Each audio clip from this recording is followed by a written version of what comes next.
All right, everyone, welcome to the October 9th, 2018 public hearing. It is now 5:30, and we'll ask everybody in attendance to please rise for the Pledge of Allegiance.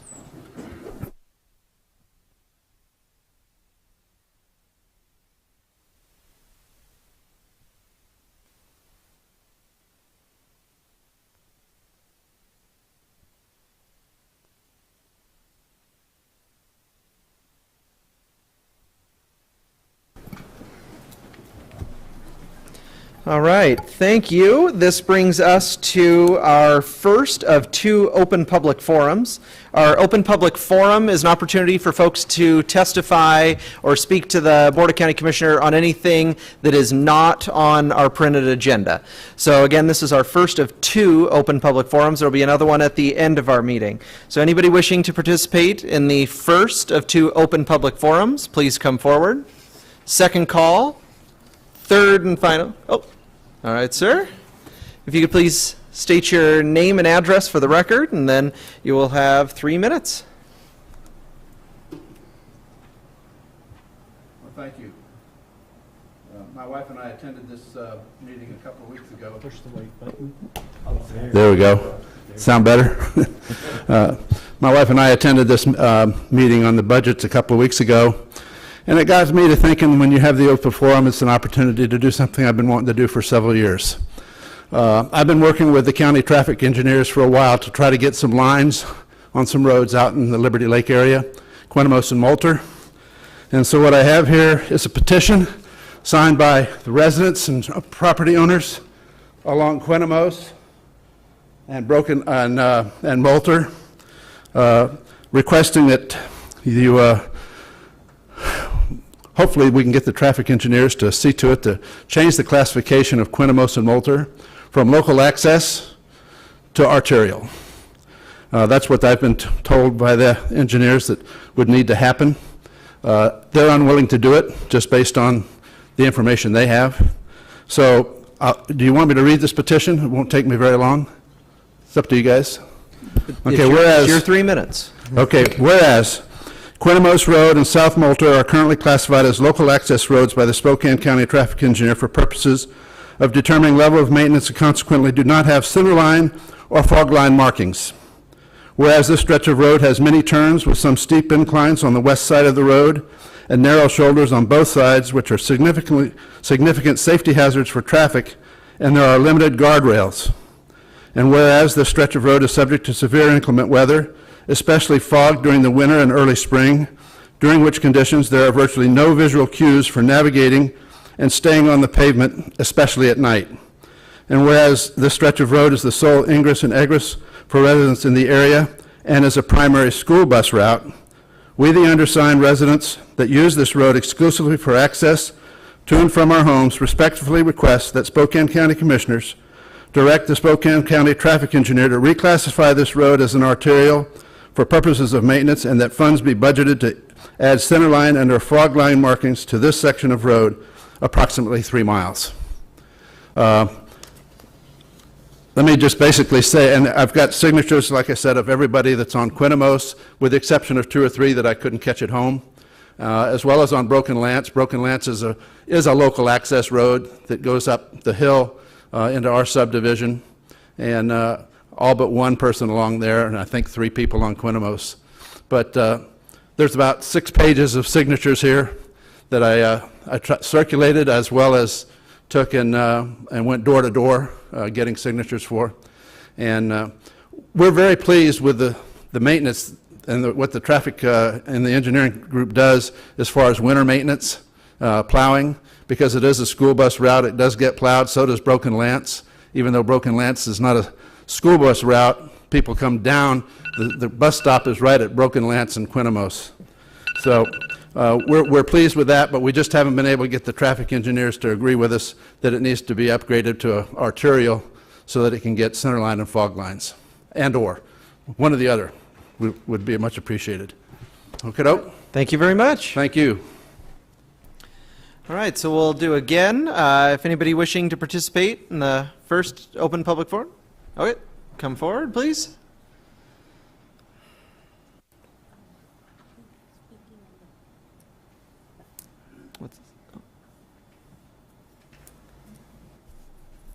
Good evening. I'm Anthony Newfer, and I live in Spokane Valley at 11224 East 48th Avenue. Ms. Cooney's my commissioner. I have deep roots, a little background. I have deep roots in Eastern Washington, and my purpose of speaking here is it's about the budget, but not specifically about an item in the budget for the Parks Department. So I have deep roots here, graduated from high school in the Tri-Cities. I enlisted in the Navy in Spokane in 1975, 23 years Navy, 19 years defense industry, attended WSU and graduated from UW. So I lived all over the country, including a tour back in Washington State, as well as having lived in the Western Pacific and Europe. Then I moved back here last year, so I'm coming back. I came back home, and I chose Spokane County considering several factors about quality of life, and the Parks and Recreation and Golf Department activities reflect two of my priorities. Okay, first, the partnership with the DNR in the Dishman Hills Natural Resource Area. One of the accesses is just up my street. Enjoy that, but a significant factor for me to come to this specific region was the Spokane County Raceway, as I'm a lifelong performance automotive enthusiast and participant. I understand SCR is not a specific agenda item, but as it falls under the Department of Parks, Recreation, and Golf Operation, and budget items may come up before the Commission in the coming fiscal year. Spokane County is to be applauded for the broad spectrum of parks and recreation provided, including Spokane County Raceway. I've seen deterioration of access to performance driving facilities in other regions of the country, been affected by them, and do not wish that to happen here. Not that it's a topic today, but I just want to implant my position. The consequences of losing those facilities are generally negative when this happens, which I'm sure you're all familiar with. So I encourage, when we discuss the budget, that it recognizes and supports the diverse recreation and sports in Spokane, including the Spokane County Raceway. Thank you. All right, so if there's anybody wishing to participate in the open public forum, which again is for anything not on our printed agenda, please come forward. Second call for anybody wishing to participate in the open public forum. Third and final call. Seeing no one else wishing to participate in the first open public forum, we will close that. And we will now move to our public roundtable hearing on our budget. And I believe Tanya Wallace is going to get things rolling, either with the video or the PowerPoint first. Video first. Okay.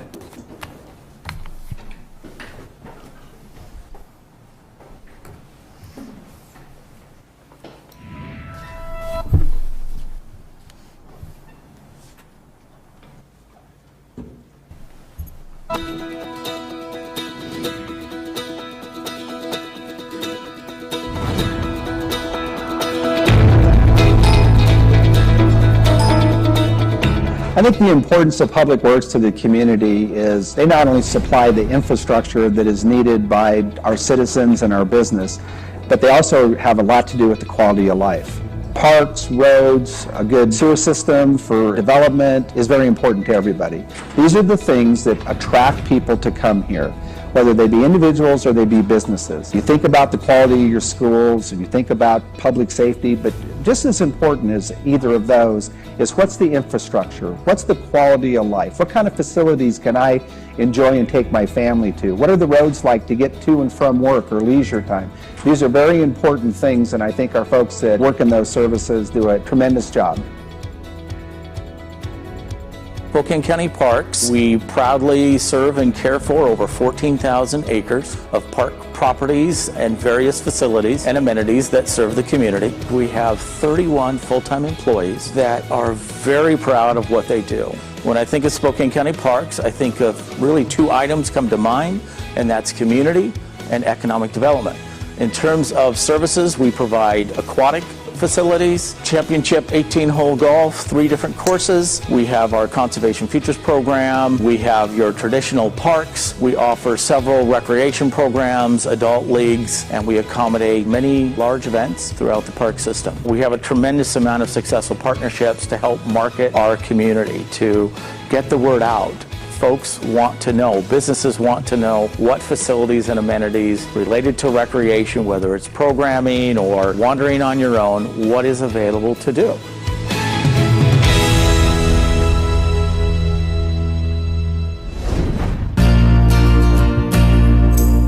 Public Works Department is responsible for constructing, maintaining, and operating all the roads in Spokane County.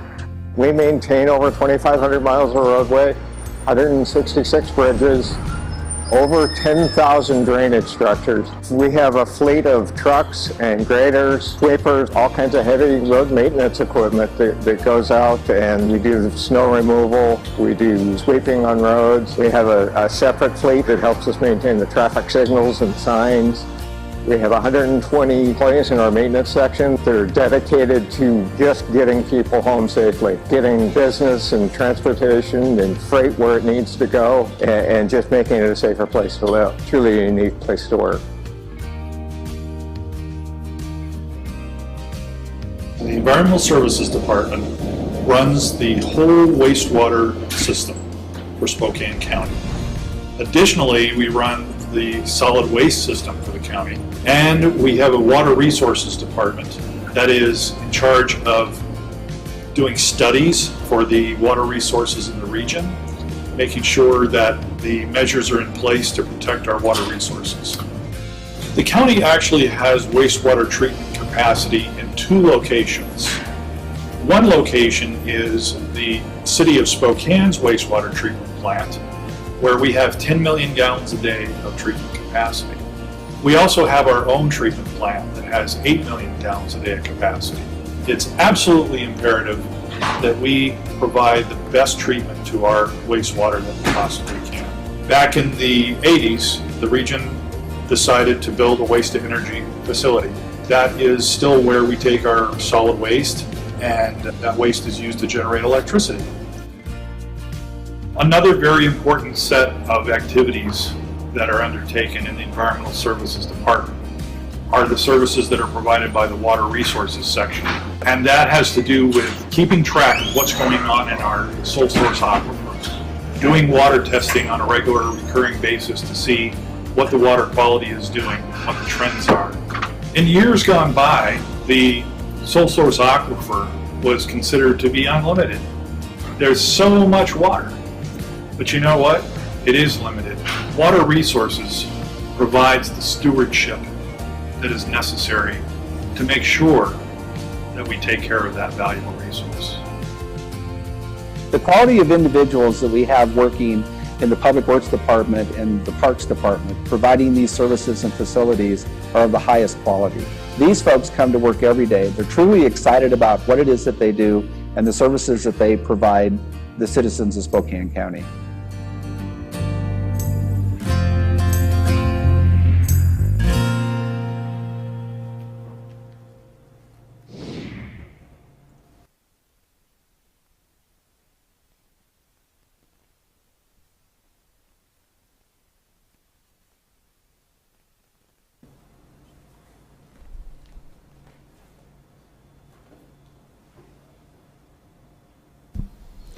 Well, thank you everybody for attending. This is our second roundtable out of 3 that we're doing for in preparation for our 2019 budget.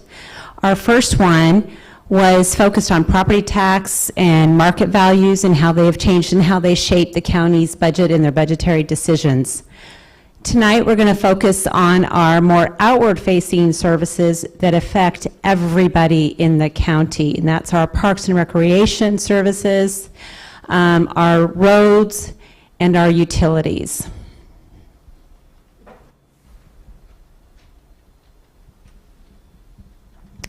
So again, tonight I'm going to start with a brief overview to put context of the county's entire budget.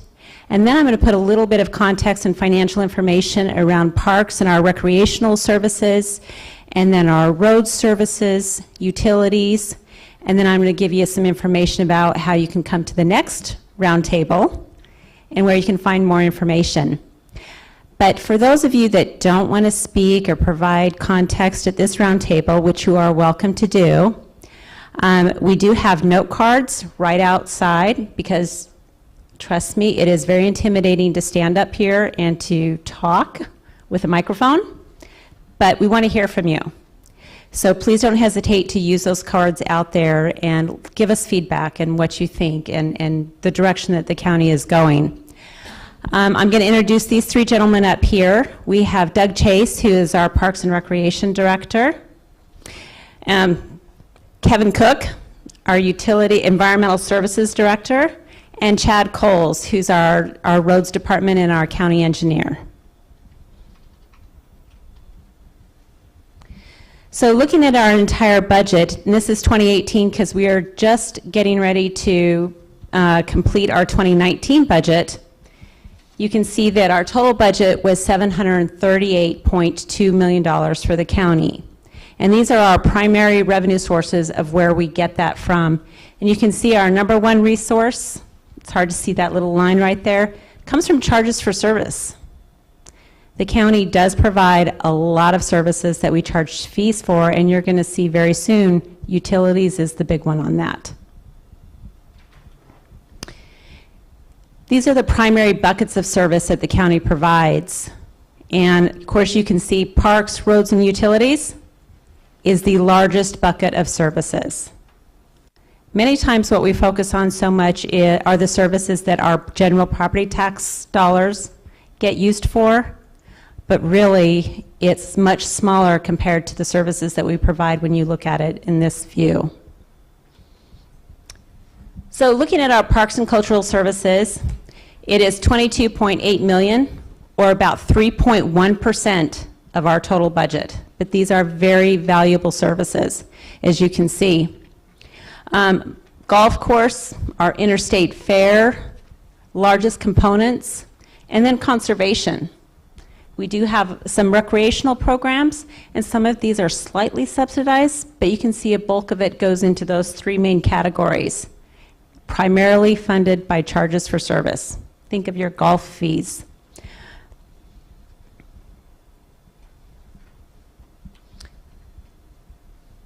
In our parkland, Parks has over 14,000 acres, and you heard that in the video.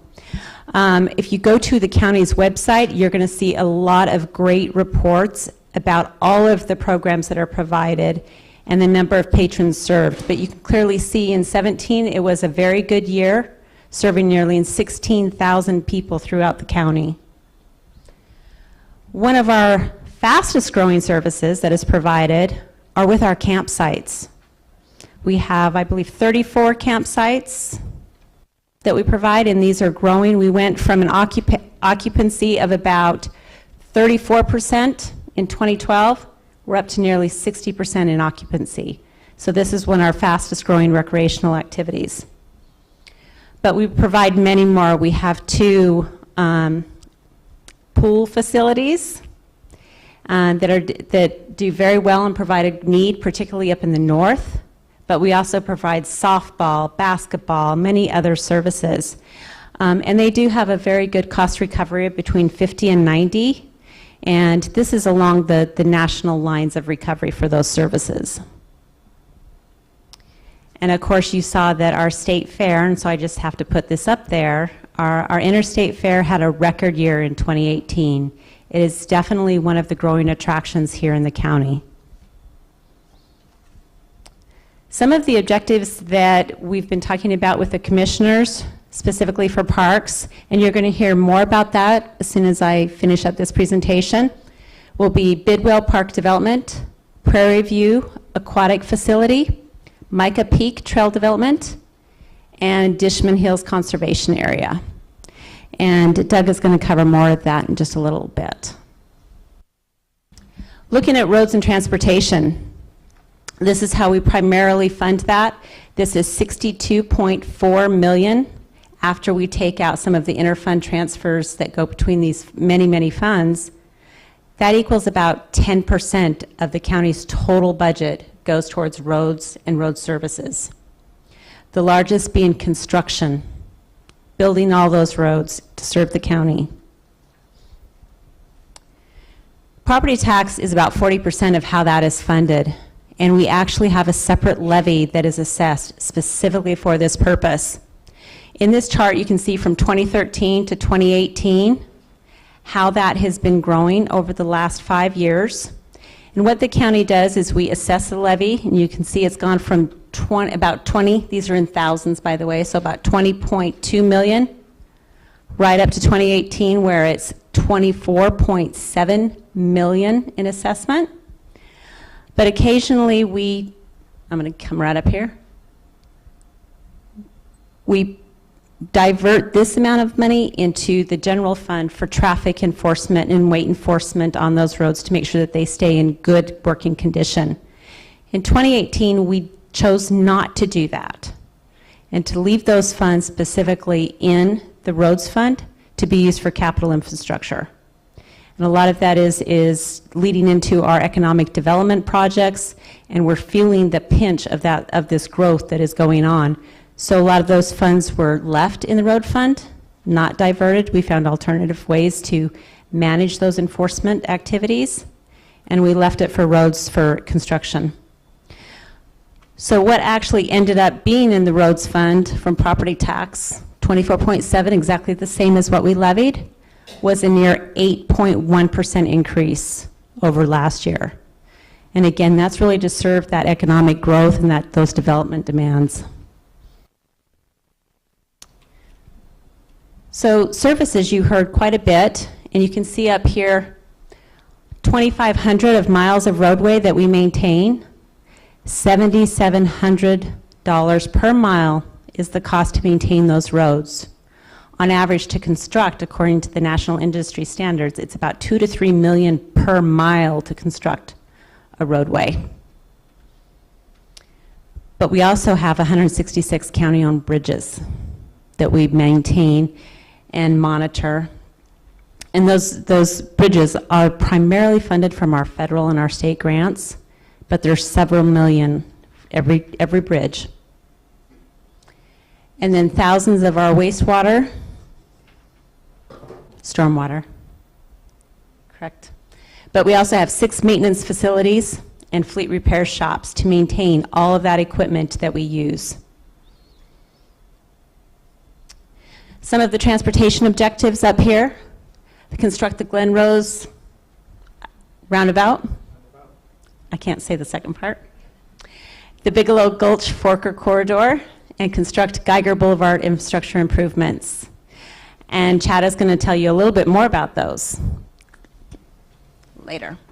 Utilities, environmental services, primarily funded from our user fees.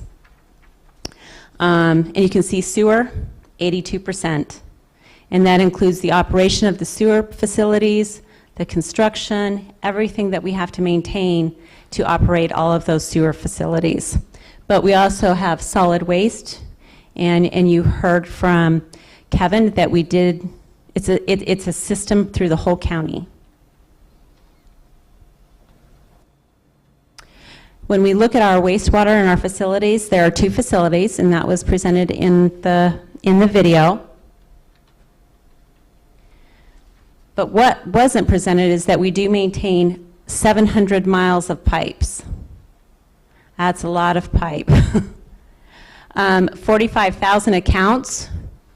And then you heard in the one facility where we treat 10 million gallons, it costs $25,000 a day to treat that many gallons of wastewater. Average residential bill, though, is very, very reasonable, about $45 to $50 per month. And of course, in July, our county awarded Water Resources Utility Future Today. This is a very prestigious international award, and I think there were 32 other utilities in competition. So very prestigious award. Trash or solid waste. Again, this was something that happened in 2014. We became a regional system.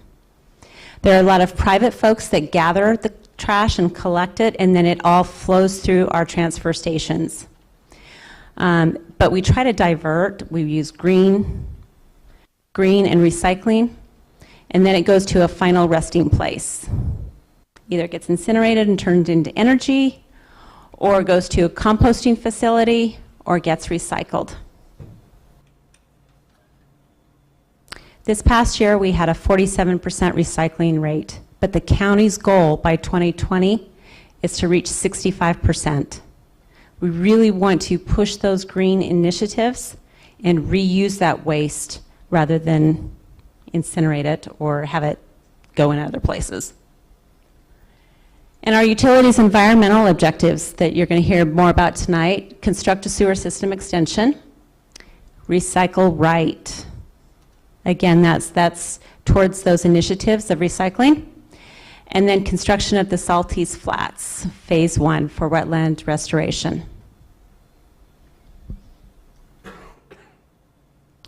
Now, some of the outlook, and we've done these specifically for each of these components of the outlook, but what we anticipate for these departments and these services is a continued pressure from strong consumer growth.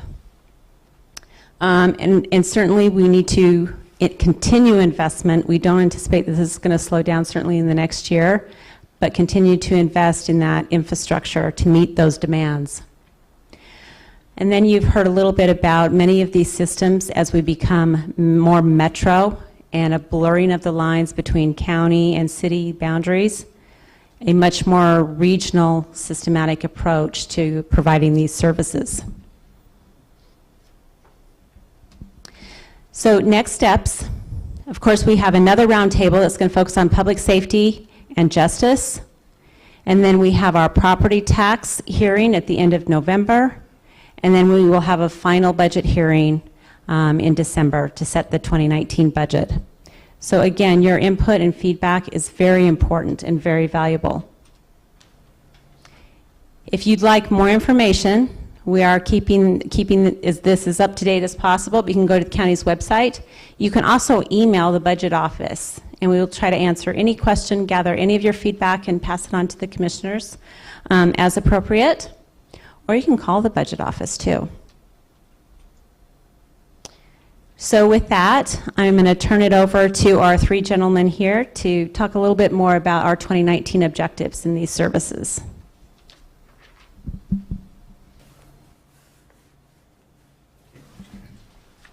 Stand here. Okay. Great. Good evening. Doug Chase, Spokane County Parks. Appreciate the opportunity to talk a little bit about our primary objectives. So just very quickly, we're really excited. These are some of our, I guess, our key projects for 2019 that we'll be embarking on or wrapping up. This first one we're working to embark on. This is about a 20-acre park that is developed, the first phase is developed currently with our aquatic facility, and we have grant funds and other real estate excise tax funding in place to commence with development of the second phase, which is 10 acres, and that's in the left side of the slide.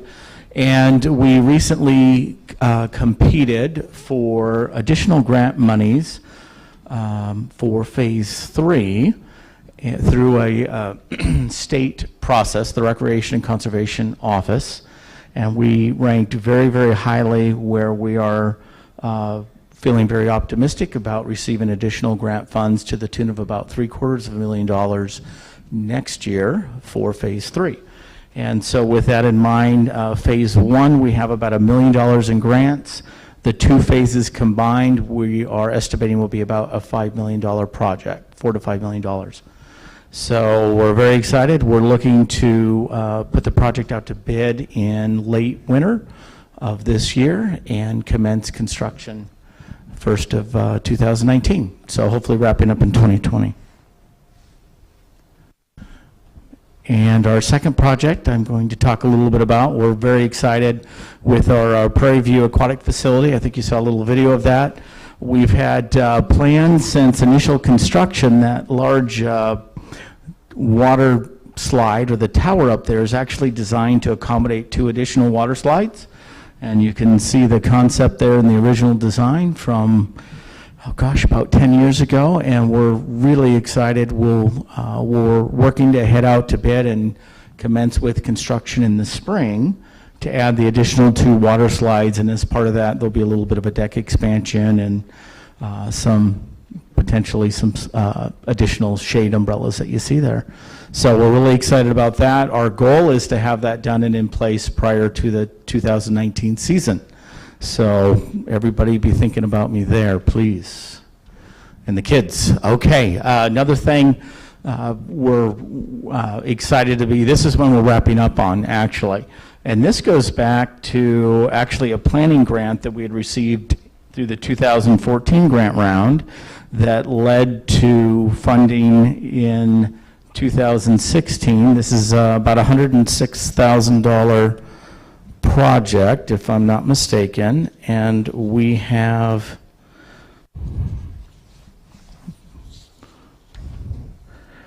excuse me, it's a $180,000 trail development and trail signage project. We have $106,000 in grants and over $50,000 in-kind donated labor through nonprofit organizations that include the Washington Trails Association, the Evergreen Mountain Bike Alliance, the Backcountry Horsemen of Washington, and the Spokane Nordic Ski Association. And by the end of this year, there'll be over 1,500 hours just in 2018 in volunteer labor. So of this $180,000 project, the county, through Conservation Futures, Maintenance and Operation Funds, and staff time, will be in it for $24,000. So that's a pretty good investment that we're excited to bring back to the community that really adds to quality of life. So again, 14 miles of multi-use trails will be added up to the Mica Peak property. And then my fourth item, this is one of our most recent acquisitions, addition to the Conservation Futures program, and this adds about, I want to say, 179 acres to our Glen Rose Dishman Hills Conservation Area unit. And we're pretty excited to begin a planning process for a future trailhead at this location. And you can see we've kind of identified the general location that we will be taking a look at. And so again, in 2019, we'll be headed out to the community to obtain input as we work to design for the future and improving access to this site. That's it. That's the rundown. Thank you.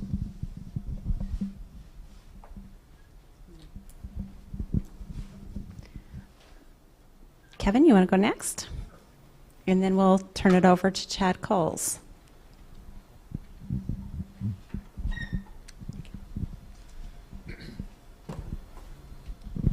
Thank you very much. Kevin Cook. I'm the Environmental Services Director for the county, and appreciate the opportunity to tell you about a few of the things that we'll be undertaking next year or continuing to undertake. The first of which is we are underway right now with the first of 5 construction packages to extend the sewer system out to a highly developed area along Highway 2, along both sides of Highway 2. If you look at this map, it roughly shows the area between Mount Spokane Road to the north and Mount Spokane Park Drive to the south. And this is an area that's known as a LAMERD is the acronym, and this is a local area of more intense rural development. In any event, it's an area that we've long targeted as needing to have sewer extended to this area. And so we're on an expedited schedule right now to finish all 5 of these construction projects prior to the end of 2019. That's a pretty ambitious goal, but we think it's doable. And it's a total of about $12.5 million in construction. So that is one very important initiative. Gets sewer into an area where there is none, and allows for sewer service to a lot of area out there that currently is served by septic systems. And over time, this would have a deleterious effect on the environment. So looking forward to the completion of these projects.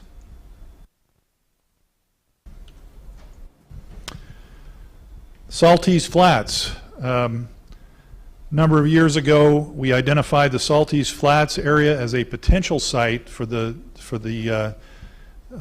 discharge of treated effluent, reclaimed water from our treatment facility. And the first step was to redevelop this area as a constructed wetland. And I'm pleased to say that we're putting the control structures in starting right now with a contract that will extend into next year. And then we'll follow up with that with the earthwork that enables us to create that wetland area. And so although we don't intend to use this right away for a place for reclaimed water to go, we will develop it as a reconstructed wetland area. It will have a trail around it, and we'll also have an interpretive center, it's a little tough word, that will be built, we hope, in conjunction with the school district. This will be a great amenity, not only for the purposes of running our system, but also as an educational facility.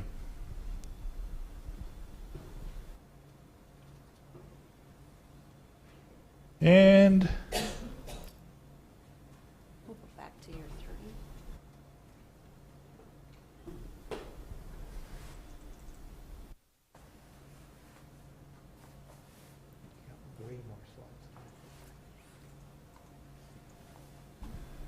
3. recycle right. The third initiative that I wanted to speak about was our Recycle Right campaign, as we've called it. And Tanya mentioned the need to really work towards increasing our recycling as a county. And something that we've got to do, not only regionally, but as a country. We've got to improve the quality of our recycled materials.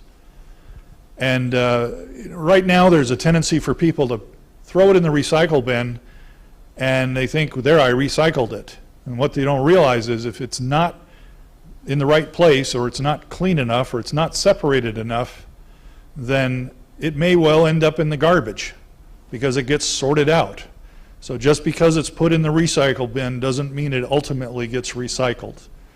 And there's a huge need to make sure that everyone understands more clearly what the limitations are on what they can and cannot recycle, and how to make the separation of the materials such that we get the greatest benefit from that recycling effort as a region. So that's something that Deb Geiger, the solid waste manager, and her team will be working on, focusing on very heavily in 2019. So thank you very much, and at this point I'll turn the mic back over to Tanya.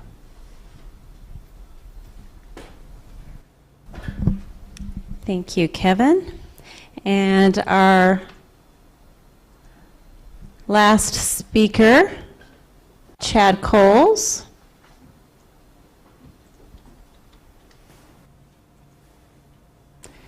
To talk to you a little bit about these great projects. Good evening, Chad Coles, Spokane County Engineer.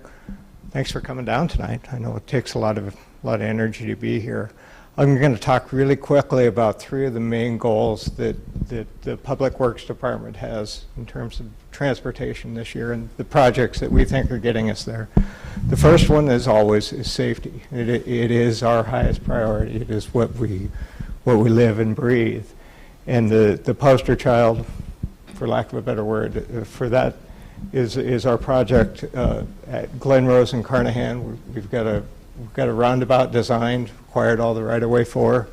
If you're not familiar with it, Glen Rose and Carnahan is out at the edge of City of Spokane Valley, City of Spokane, and the county as it comes up the hill out of the valley. We've had a number of very serious accidents over the years and a few fatalities and stuff we really hate to see on the county road system. We have that project already bid. It's actually out for advertisement right now. And so our plan is to get that under construction first thing next year and get it up and running. It'll be an exceptional improvement. The second goal that I'd like to talk about is what I like to call in the department getting people where they need to go. Making the driving experience a little better, is getting goods and services to where they have to go in the most economical way they can. And our biggest project over a number of years that meets that goal, or is the objective that meets that goal, is the Bigelow Gulch Forker Corridor project. And that's a project that's been going on for a number of years. It's divided up into 6 remaining construction packages. We've got 2 under construction right now that'll be open in the next 2 weeks. We'll have a ribbon cutting. You're welcome to come out and join us and be the first to drive up a new section of road. Put your name in the asphalt. It'll be a fun event and truly a landmark. We'll have 2 of those projects open for traffic later this year. Next year we'll have another 3-mile stretch of road that'll be under construction. That'll complete the Bigelow Gulch roadway from Argonne to Forker. So we'll have that entire piece constructed next year. Following year, we'll have the Forker Hill completed along with the connection down to Spokane Valley along the Sullivan line.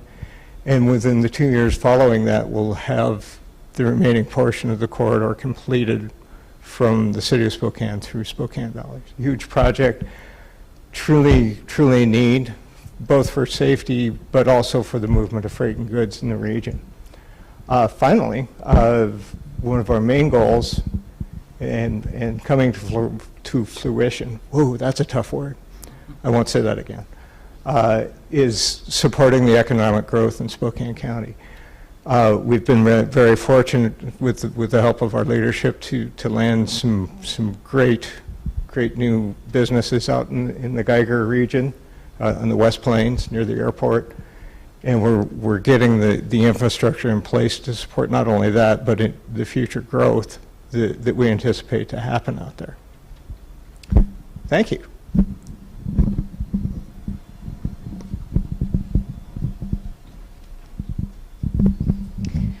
Thank you, gentlemen. And so, commissioners, that concludes the staff presentation for this evening. And so we turn over to you and our public for further discussion.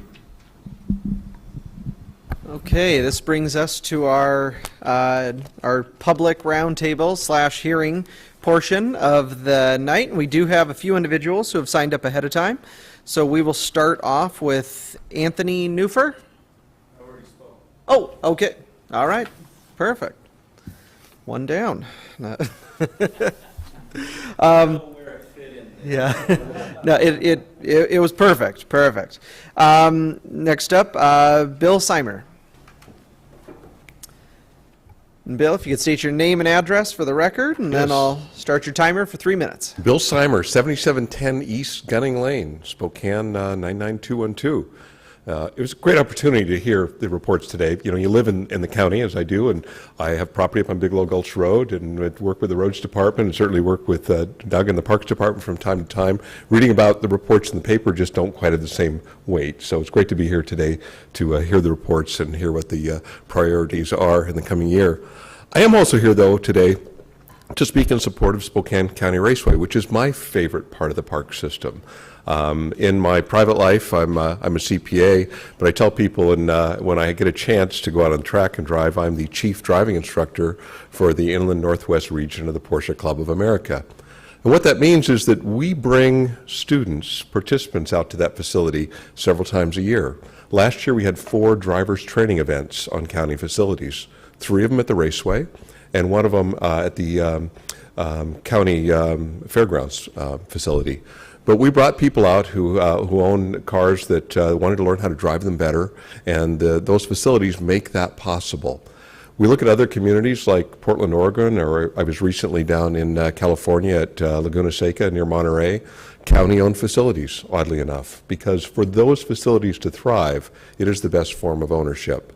So I wanted to just come out today and speak to the fact that there are users of that park. I know that Jim Sloan is going to speak in a moment about some of the similarities between what we do and what happens in other parts of the county park system, in that we have volunteers working at the raceway to improve the project, volunteer hours. We have private fundraising going in. We had a GoFundMe page last year to pay for some improvements. So you have an active group of supporters who actively use that facility, and I just wanted to come out tonight and speak in support of that. So thank you very much.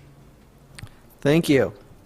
And that's a perfect segue into Jim Sloan. Chairman of the Board of County Commissioners and members of the board, my name is James Sloan. I live at 2008 East 30th Avenue in Spokane, Washington. And I was involved with, along with Bill Simer and Jim Sullivan and Greg Johnson, all of whom are here tonight, in urging the county to make the original decision to acquire the racetrack. And I wanted to give you a little bit of an update on our involvement for the last 9 years with the county on the racetrack. There's been great leadership by Doug Chase, and we've developed a good relationship with the operator, Craig Smith, who, of the operators that I've seen out there over the 20 years that I've been involved with that facility, Craig works as hard or harder than anybody I've ever seen. Every time I go out there, he's on some piece of heavy equipment doing some work to improve the racetrack. And we try and do our best, our bit, as the Spokane Festival of Speed, which is an organization that runs a vintage sports car race at the 2.3-mile road course at Spokane County Raceway. And we know that due to budget constraints, there are a lot of things the county's never going to be able to do. Building turn stations, building tire barriers, getting spectator bleachers in. So over the last 9 years, the Northwest Motor Sports Club, our companion club, and the Festival of Speed have moved in all of those areas to get the kinds of equipment that we need to make the facility safe. And we've done that as a donation to Spokane County because it is our park. It is, as Bill said, our favorite park. And we wanted to come tonight to tell you how wise we think the original decision was to acquire the facility. You spent about $4 million to acquire the facility and another $3 million in various development aspects of it. So for $7 million, you got a facility that brings a tremendous amount of economic benefit to the community, because for our events, about 90% of the participants come from the I-5 corridor. We have people that come as far as Calgary, British Columbia, Vancouver, British Columbia, Southern California, and Albuquerque, New Mexico, to come up to participate in our races because you have a unique facility here, the 2.3-mile road course. We also have been pleased about the fact that it has served other user groups in the community, including the bicycle group that runs criteriums literally every week out at the racetrack on the road course. And of course, the other aspect of this that we found very supportive when the original decision was made was the involvement with the county sheriff and his desire to develop a law enforcement facility at Spokane County Raceway using the road course for high-speed pursuit training. We are aware of the fact that the county has been in discussions for some time with state and federal and other law enforcement agencies to develop facilities. We urge and applaud that effort. If that's the bell that's ringing me to stop. That's the All right. 3 minutes. In any event, we applaud you for having made this decision. And the last thing I would say is, you, by trading funds or land, was able to encourage Airway Heights to develop a regional sports complex that will serve all of the West Plains area. So the money that you spent has had dividends beyond anything you could have anticipated. Thank you for your attention. Thank you. All right, so that is it for folks who signed up ahead of time. So anybody else wishing to testify, please come forward.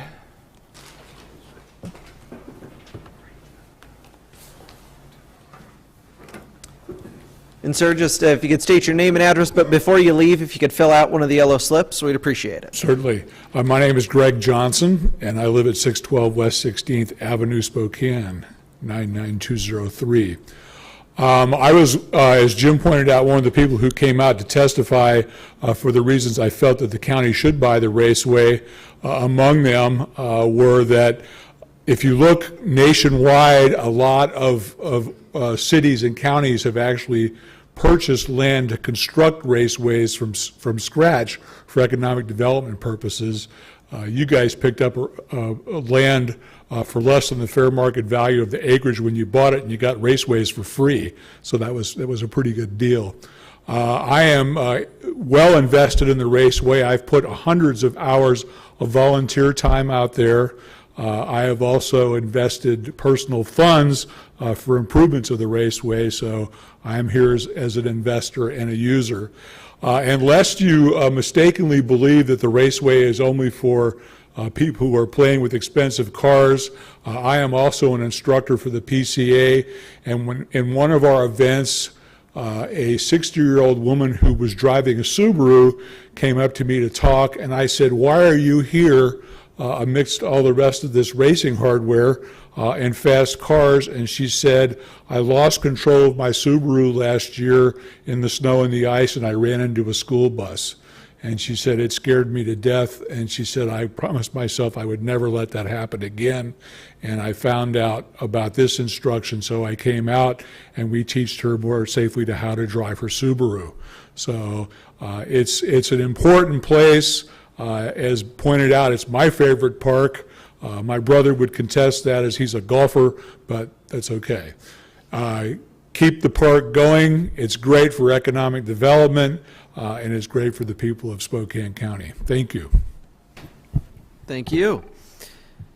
All right, and anyone else wishing to testify, please come forward.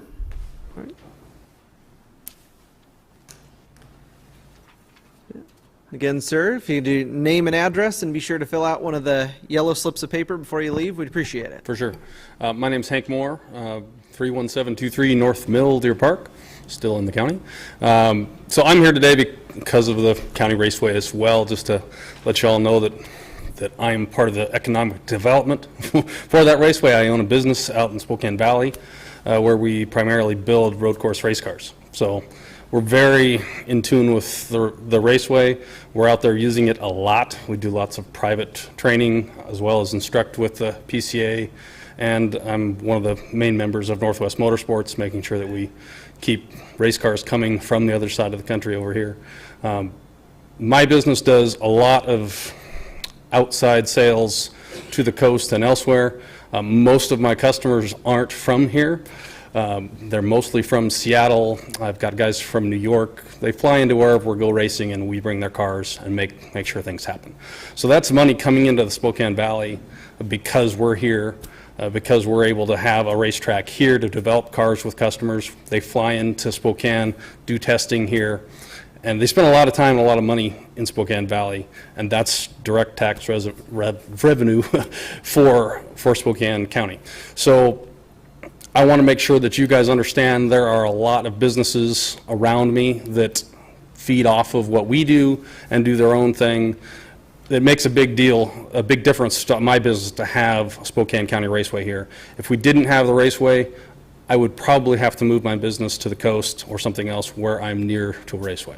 It's very important. So that's my basic spiel. I just want to make sure that you guys understand there are businesses that are directly affected by the raceway, and it means a lot to us. So I appreciate what we've done so far, and I would love to see it keep happening. The operator is doing his best out there, and I think all the support we can give him will help that industry grow in Spokane. So that's all I got. Thank you. All right, again, if there's anyone else wishing to testify. All right.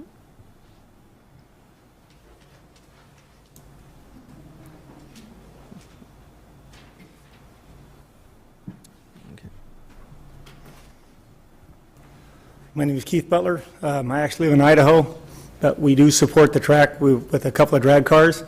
There's another business, and several race car oriented businesses in Idaho that come over here. We spend our money over here, go to your restaurants, we go to your gas stations, we support the track. I have an automotive repair business it is affected by whether or not we have a racetrack. We do some performance stuff. Very important that we keep the track.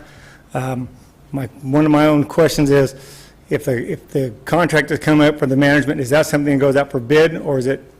Because I've had some trouble with the management. I've not been around here as long as some of the other people have been.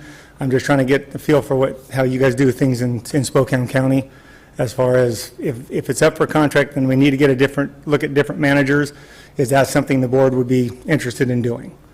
Other than that, I mean, it supports my business, and I'm in another state, but I've taken my time to come over tonight to let you guys know that it doesn't only affect Spokane, it affects, Idaho, North Idaho, and everything around us, because there's a tremendous amount of racers over from our area that travel over to this, every weekend or whatever it is for a race. So we support Spokane, although we don't live here. So that's what I had to say. Thank you. Thank you. Doug, to answer the question the gentleman had, when there's a term of a contract for the operator that, I'm not exactly how many years are left but when that contract's over, there's always the option to go out to bid or an RFP for services. Is that correct? The current term goes through the end of 2019, and then it's up for a 10-year renewal. So at the end of 2019, we will evaluate and determine whether or not to go forward with another 10 years or other option. Did that answer your question, sir? All right. All right, we're still in the round table, so anybody else wishing to testify, please come forward. Second call for anybody wishing to testify. We've only got one more call here, and then we're going to close this. All right.